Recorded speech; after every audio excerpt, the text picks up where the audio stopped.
everybody. Welcome to the TNA Post Show. I'm Datila, and of course, as always, I'm joined by Burt Macklin, who allegedly has no relation to Steve Macklin. How are you doing, Burt? I'm good. How are you?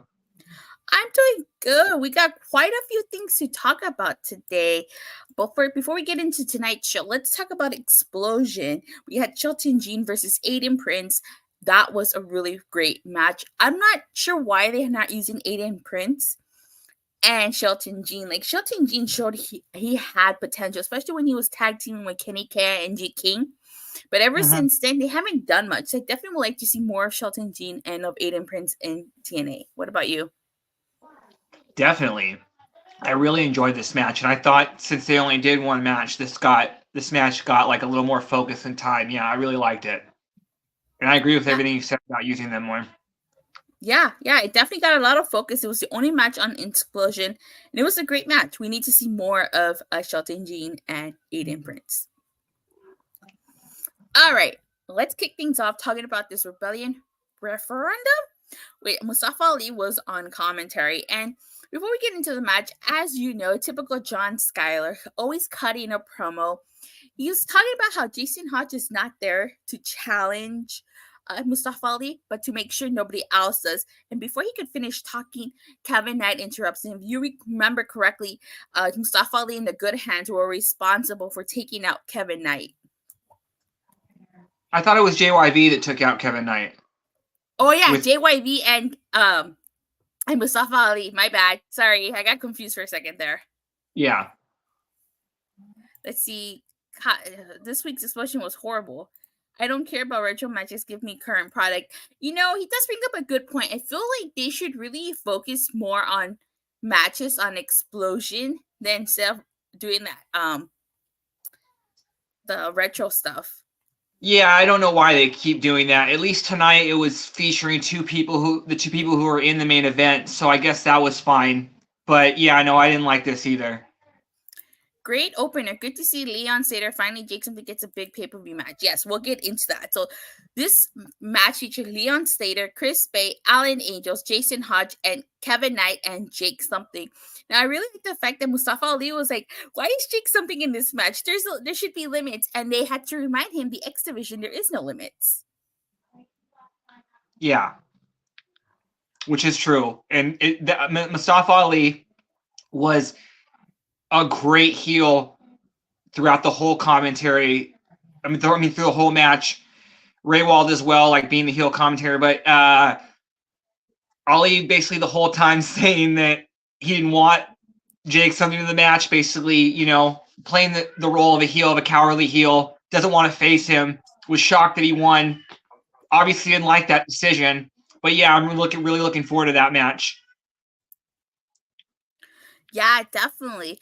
It's going to be a really great match. And I don't know, I think Mustafa Ali's commitments to TNA, I think they end at Rebellion. So if that's the case, I could definitely see Jake something defeating Mustafa Ali. Yeah, I didn't know that. So I think that could be a possibility. You're right. Definitely. But this is a great match. I would really love to see Leon Slater versus Kevin Knight. They teased it a little bit during this. Oh, I was like, oh, give me 1 second.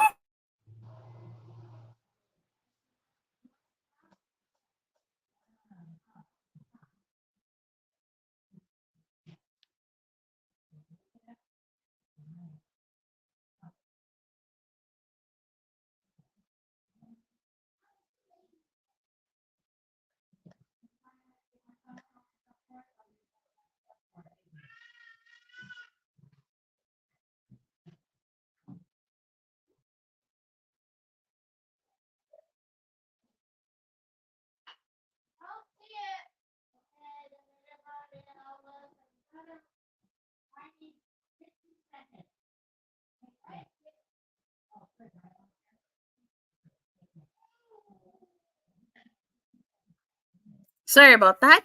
But like I was saying, I definitely would like to see Leon Slater versus Kevin Knight at some point. Definitely. That would be a great match. All right, we get a Dirty Dango vignette. And it seems like he's not too happy with Ole Prudius because he did lose to Josh Alexander. And he was really getting mad at Bravo because he wouldn't sit down. Yeah. So maybe they're going to split Ole from Dirty Dango, you think? Yeah, but I'm just more concerned about finding out Dango's match ratings. I want to know where he ranks in the PWI 500. You know what I mean? I don't know where you find out those type of things. So I'm with him. I don't know what his match ratings are. Right? That was so hilarious. He was talking about match ratings. And yeah, just again, his character is basically, and you can say that it's like been done many times, but he basically hates wrestling. And like, well, he says that, and like, he points out how no one can talk anymore and how that used to matter. It was just, you know what I mean? It was like I was watching like a heel from the 90s. So, hey, you either like Dirty Dango or you hate him. I'm fine with this character. Me too. I'm fine with Dirty Dango. All right, we got AJ Francis and Rich Swann, and of course, in typical heel fashion, they don't explain their actions. They have to make us wait till next week to get an explanation out of them. I did like this. I'm gonna have a tie-in with this later when we talk about the Ash by Elegance match. But yeah, I do. I really like this. I liked Swann's look, and I just keep getting more and more impressed with AJ Francis. Definitely. And see, I said, we called this. We said Rich Swann was going to turn heel. Frankie Kazarian was one that instigated all of it when you think about it, because he's the one who told Rich Swann to take control of his career. Yeah.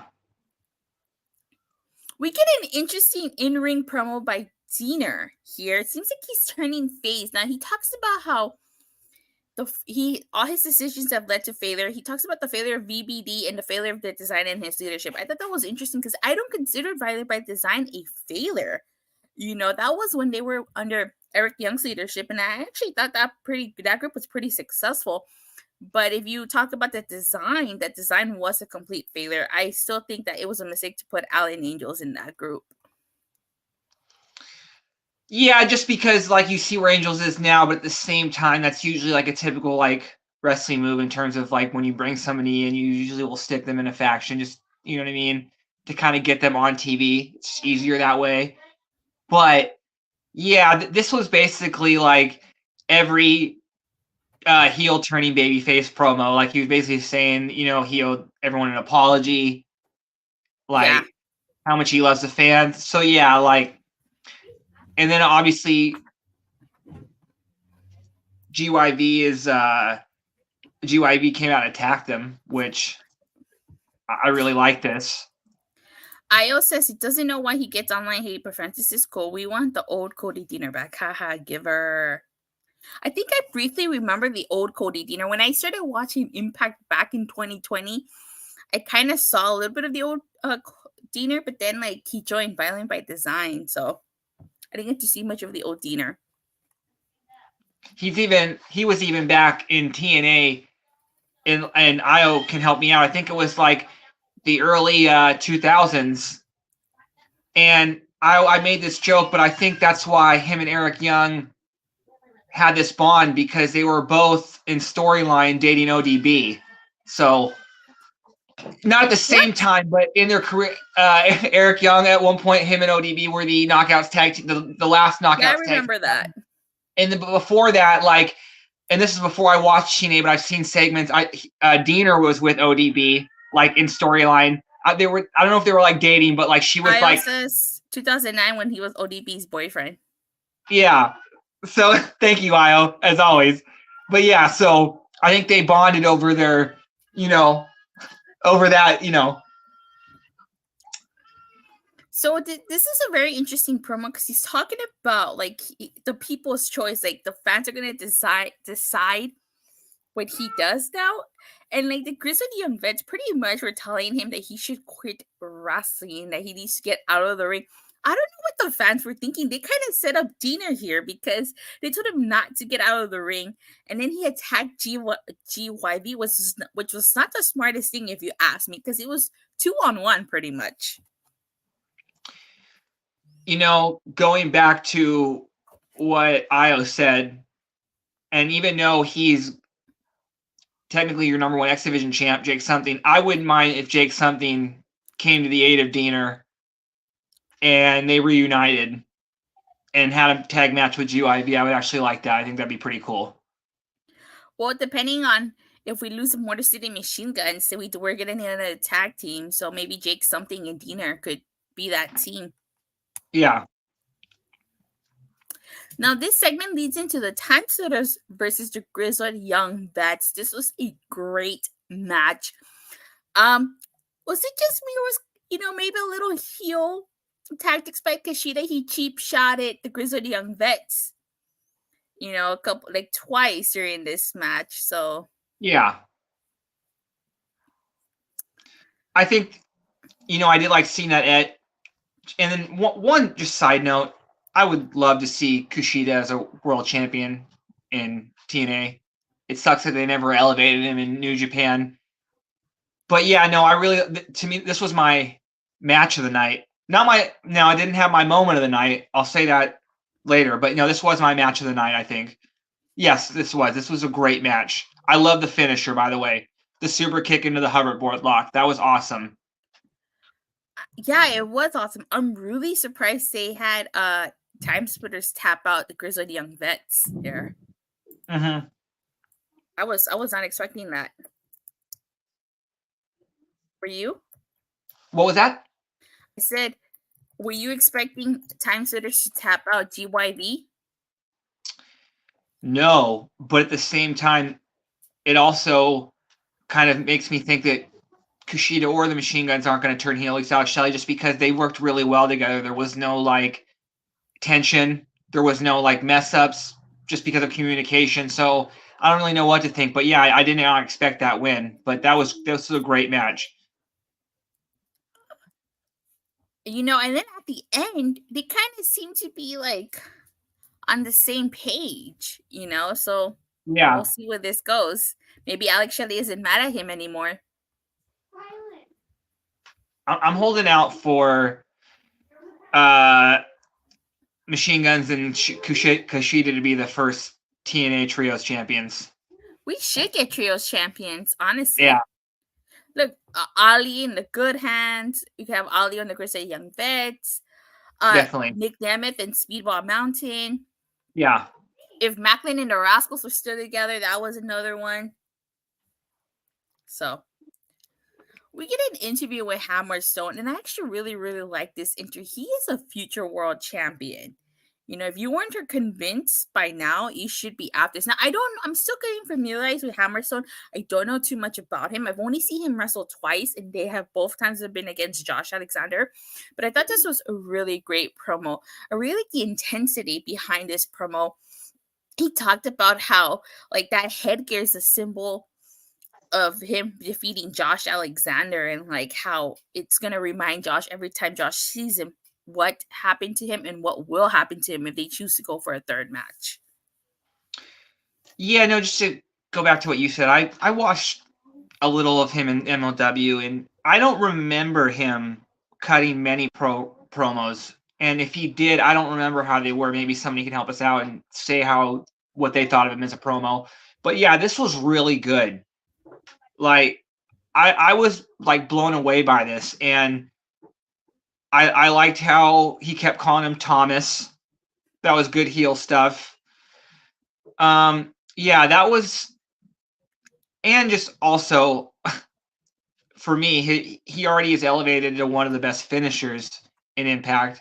I mean, TNA, just because a lot of people nowadays are doing the same type of moves or variations of those type of moves. I don't know how many people do the crossroads or a variation of that. But yeah, no, his finisher is really dope. And I loved how they showed that. And I also like how he pointed out how Josh had to roll out of the ring to beat him. It was just really good heel stuff. Yeah. He called Josh a coward for doing that.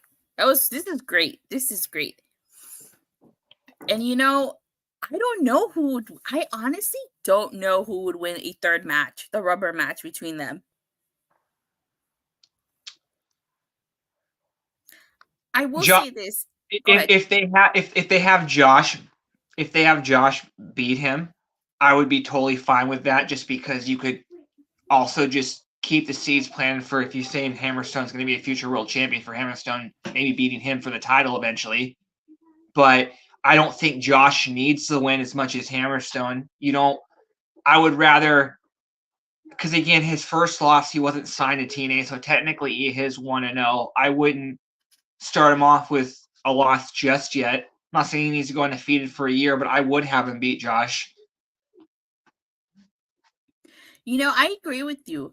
I don't think Josh needs to win. He's already the longest reigning TNA world champion in history. I think Hammerstone could benefit from a victory over Josh Alexander. Io says Josh wrestling without the headgear feels both weird and used to.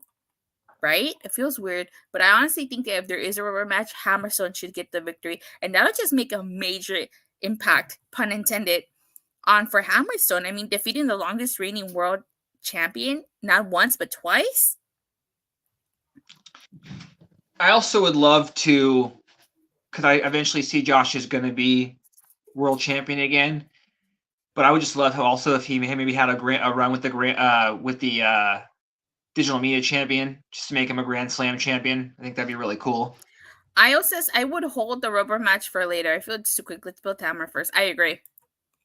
Yeah, you don't have to do this like now. Like I said, you could also even do it like when one of them's champion, or a number one contenders match, which would be great. You know what I mean? I definitely agree with Io. Don't do it now, because them facing off 3 quick times kind of maybe would make people be like, well, I don't need to see it again. But if you wait, now people will remember, oh yeah, they're 1-1 against each other. Yeah. All right, we get a digital media title match, Crazy Steve versus PCO. I feel like we got 2 matches in this match. We had Crazy Steve versus PCO, and then it looked like we got PCO versus Khan on the outside of this. I have to say, I feel like this match was more about Khan and PCO than it was about Crazy Steve and PCO. I honestly think PCO versus Khan is not over. Considering what Eric Young mentioned in regards to his match, I think that we're going to get PCO versus Khan maybe in a Monsters Ball match. I think that's what's going to lead up to. First off, this match last week came out of nowhere. I was like, okay, I guess PCO is challenging Crazy Steve. It fell off from the perspective that it didn't seem like him and Khan were done, since they really didn't have, they'd had like one quick match and then a DQ. Yeah. But then as soon as Khan came out, Crazy Steve immediately became an afterthought, because then it wasn't about him, especially since they didn't ring the bell. You know what I mean? Yeah. And then it almost kind of looks like Khan helped him win. So on one hand, I'm happy, because I'd rather them get Crazy Steve another contender, because I don't think PCO's it. But at the same time, it just felt like this match was nothing. Yeah, I could see. Why do they need to do the interference in a title match? You know what I mean? Mm-hmm. Like, why can't it have been during like a PCO squash match or something? You know what I mean? And then Khan comes out. Like, just to do it during a world title match, it just, I don't know, kind of sucked. Io says, for example, FTR Bucks had 3 matches in the span of 3 years. That's true. That's a good example. Yeah, kind of wasn't a huge fan of that. But like I said, I feel like it's going to lead to a Monsters Ball match. Maybe at Rebellion. I like how Io pointed that out, because that is the proper way. And then if somebody could help me out, the overboard would be, was it 100 times that Cena and Orton faced each other in WWE in like a year? I know I'm over exaggerating, but I remember seeing a graphic of how many times they faced off each other, and that's a way to kill a feud. Again, if somebody can help me out, I know it's over double digits. But Io says 3-way monster boss for DMC. Okay. Based on what happened, maybe I could see that. The only reason I don't want to see that, unless they're going to put the title on Khan or something, is because I don't see. I'm trying to envision how they would book the finish. You know what I mean? Because I'm seeing a match where Khan and PCO destroy each other, and then Crazy Steve sneaks out a win. Mm-hmm. Which again, that match doesn't feel the feud doesn't feel like it's about him. Yeah, that's true. All right. Well, next we get a DK segment. They're basically, I guess you could say, calling in their shot. Seeing that they never got their contractual rematch, but then they're interrupted by MK Ultra, who also say that they need their rematch. And it's true. And one of the things that I like about TNA is that despite the fact that their women's tag team division is only 3 teams, I like that they're using all 3 of them at once. So I think that's a really good. I still say that we need to add more teams. I know that they lost a lot of teams at no fault of their own, but I really like that they're incorporating all 3 teams here. I think more are coming from within. That's just my prediction. Yeah. And then, I would like to see a 3-way in some sort of, I don't know what match is left for them to do that the Knockouts haven't done, because they did their first ever Ultimate X. The other, Knockout 1, Call Your Shot. I don't know if maybe a Full Metal Mayhem match or a ladder match would be pretty rad. But I would like to see all 3 teams in the match for the time, since they both have a rematch. I think that's what they'll probably do. Yeah, I think so too. Or they'll have they'll have, obviously, which wouldn't be fair, but they would have DK and MK Ultra face each other, and the winner gets. But they are both owed a rematch. I think that's what's happening. I think DK basically was like, the only way to settle this is in the ring. Yeah, that's fine, I guess. Yeah. We get an Eric Young promo, and he's basically challenged Frankie Kazarian to a Full Metal Mayhem match at Rebellion.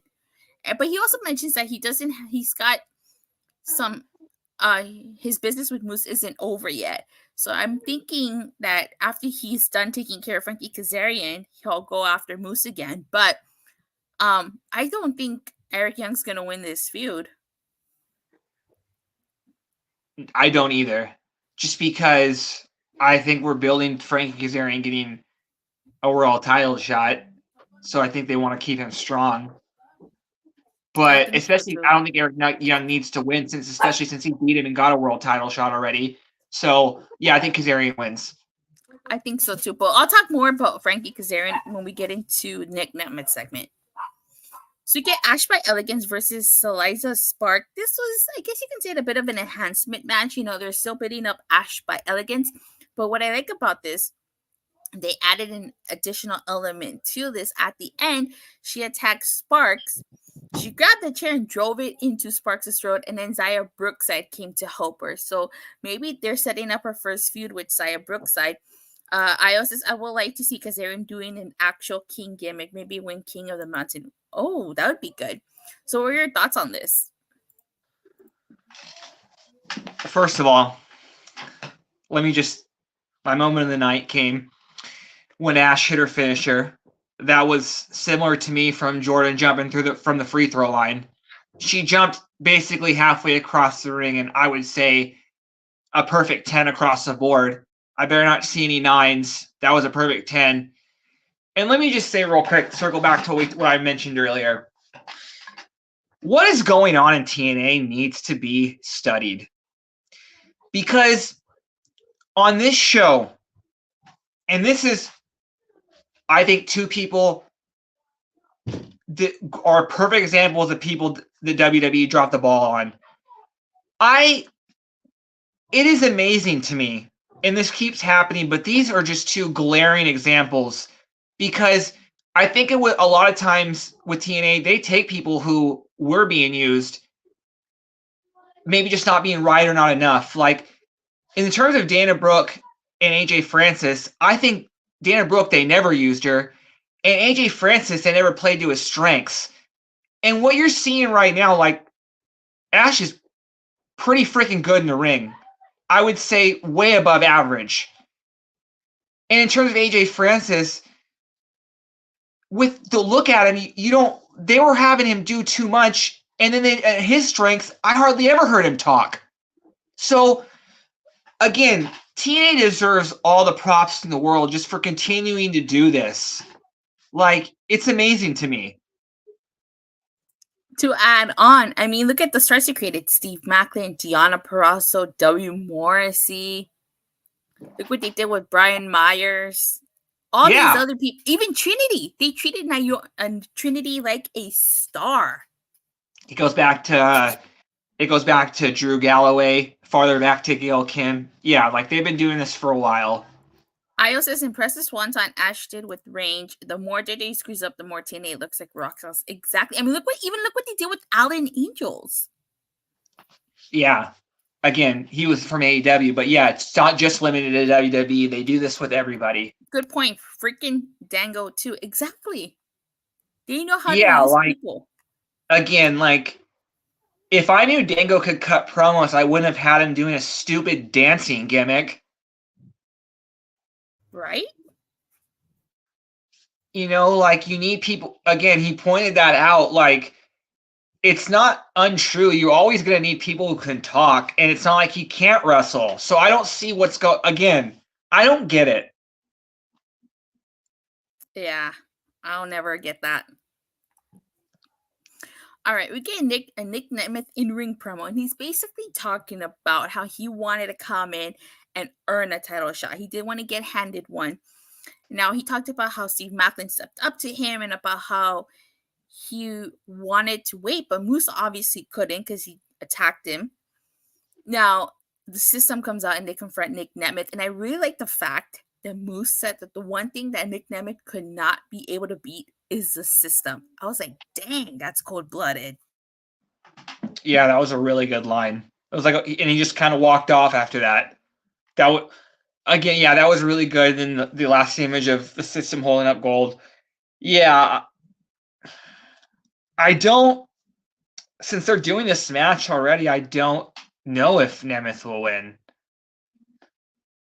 I don't know either, and I don't want Moose to lose the title again at Rebellion. For those of you who don't know, when Moose was a TNA champion, well, Impact World Champion, the first time he lost to Josh Alexander at Rebellion.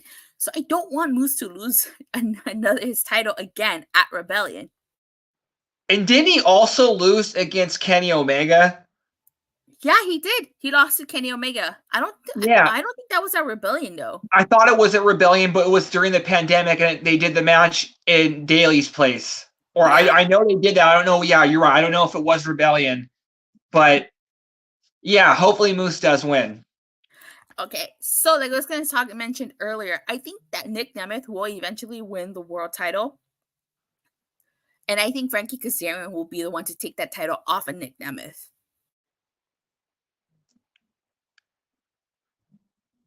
What do you think, Bert? I could see that. But again, I just don't know. I don't know when, because again, how long is he with TNA? Is he just per appearance, just like Ali is? Is he? Io says, I think Moose retains. You know what? I don't know. I don't recall reading what his contract status is. I don't know if he's on a per appearance deal or if he's actually signed. I agree with Io, just for the simple fact as well that you can't have him lose gold, and then because the system need to have gold for a while as a faction. The system can't be stopped by Nemeth. I agree. If anything, you know what? I agree. Moose should retain. Have Moose lose at Slammiversary. Yeah, he needs to lose on one of the big four.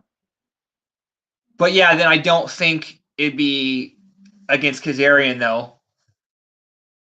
No, I don't think so either. Like I said, I think Nick Nemeth will take the title from him eventually, and then Frankie will take it from Nick Nemeth. But at that point, I would rather, because then the storyline should be to get the belt back on a TNA original, and I wouldn't want Kazarian to be the heel in that situation. You know what I mean? If it's Kazarian versus Nemeth, you know what I mean? Because I don't know how you boo Kazarian in that situation. Okay, good point. Good point. I guess we'll cross that bridge when we get there. Yeah. All right, the main event was the Knockouts title match: Jordan Grace versus the Boricua Badass Tasha Steelz. Great freaking match. TNA showing why they truly have the best women's division in North America. This match rolled. And Raywald pointed it out. He said that that belt is the standard.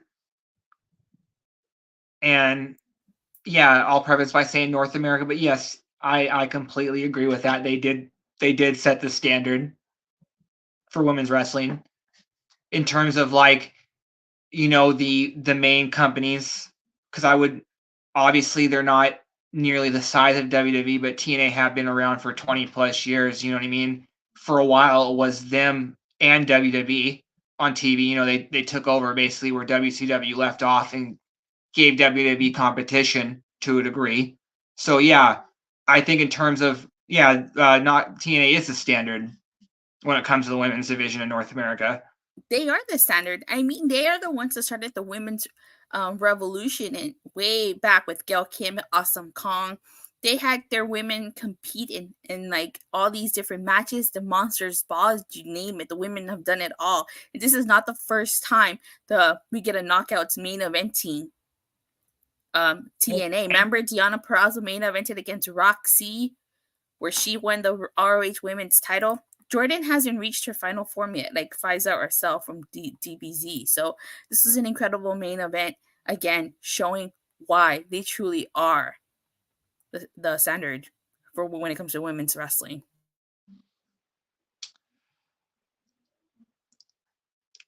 Yes, yeah. Also, let me just say, TNA does this all the time. We've seen countless knockouts in the main event, and yeah, I do agree with Io that she hasn't reached her final form. I will say I don't know if TNA does it again, but to me, her final form would be winning the world championship, the men's world championship as well. Just because I think that is, I just think I buy her as a world champion. We saw her in she was the first digital media champion. We saw her in the Collar Shot Gauntlet. So I think that'd be pretty cool. They don't have to do it. They don't need to do that, but I think that'd be awesome for them to run that back. Io says that I'm right. Like I said, the Knockouts send it all. Take notes, companies. Exactly. Companies need to take note. Remember Knockouts Knockdown 2021? All women's pay-per-view. We need to do another Knockouts Knockdown. Like, they're the standard. People need to take notes. Agreed. All right. Well, before we get ready to sign off, anything else you want to say? No, just keep watching. We're on the road to Rebellion. What are we so this week is basically like a month left. So probably like 4 shows left till Rebellion? I think so. So yeah, it'll be interesting to see a lot of the cards pretty much taking shape. It looks really good. That World Tag match should be awesome. You know, yeah, the World Championship match. Yeah, this is going to be a really good pay-per-view. I agree. I cannot wait. Unfortunately, you won't be there, but I'll be there. I cannot wait for this pay-per-view. It's going to be so much fun. But as we get ready to sign off, Burt, where can people find you? Just on X at BurtMacklin11. You can follow me on X at Datila_. I talk all things wrestling, Raw, SmackDown, AEW Dynamite, AEW Rampage, of course, TNA Impact. But with that being said, thank you guys all so much for watching and for the continuing support. Please don't forget to like and subscribe. Make sure you hit that bell so you get notified whenever we go live or whenever BodySlam releases a new video. And we'll see you guys next week. Bye. I was going to say, you cover a lot of stuff. I was going to expect you to say like Sunday Night Heat, main event, you know what I mean? Like I thought you were gonna name like all Shotgun Saturday Night. I thought you were just gonna start naming like, you know, these forgotten shows, because that was a lot of stuff. Oh shit. Right? No. Oh, well, it's all good. All right. Bye, you guys. We'll see you guys next week.